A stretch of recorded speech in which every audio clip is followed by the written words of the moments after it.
So this activity is just meant to reinforce what we just talked about in terms of state space and transfer functions and being able to switch between them. Here I'm giving you a second order state space system, and your job is to find the transfer function that corresponds to the state space system. So I'm reminding you of a handy identity that comes specifically for second order systems, how to find its inverse easily. So go ahead and give this a shot, and then we'll talk about some of the interpretation we can get leading into the next class.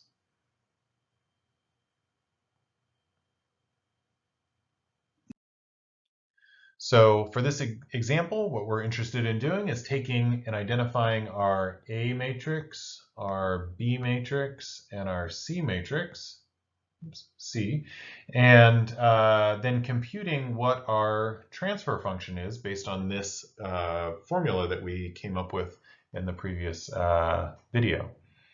So what we're interested in doing is then computing C multiplied by SI minus A, taking the inverse of that, and multiplying by B. So if we're just interested in computing what SI minus A inverse is, so remember SI is simply just the 2 by 2 matrix S multiplied by the identity matrix, so like that.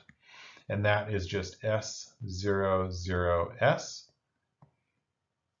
So when we subtract away A, this is A up here, then we just get S minus a negative 7, minus a negative 12, minus 1, and S minus 0.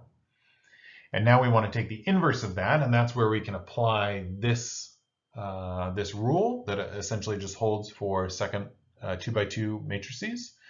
So now this is actually the determinant down here of this matrix. So it's just this product minus this product. And then we just rearrange the entries. So that gives us the inverse.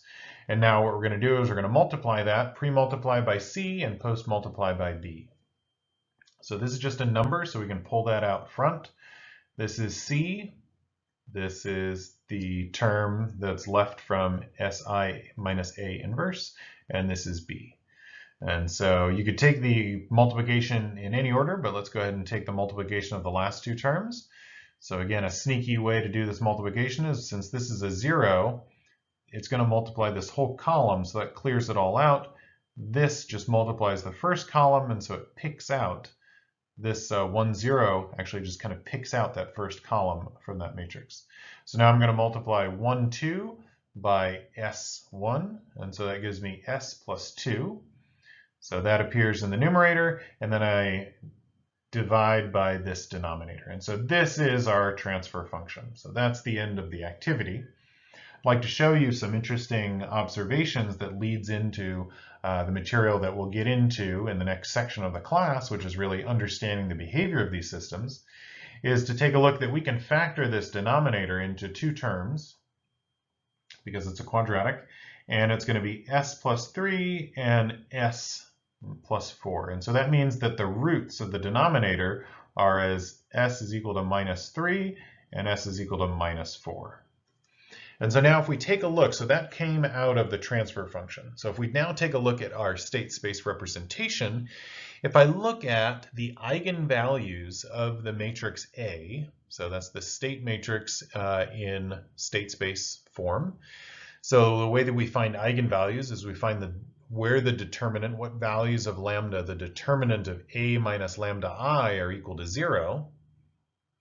I can go through this math, and that already kind of, you see some of this characteristic A minus lambda I, SI minus A inverse. So you see some common features here. So if we go through that math, what ends up happening is A minus lambda I get essentially a very similar matrix that we got before, and we're going to take the determinant. So again, we're taking this product minus that product. It gives me this. I'm going to expand that out, and now I get essentially the same polynomial that I had before right here. I can factor that, and now I get eigenvalues of the matrix A that are minus 3 and minus 4.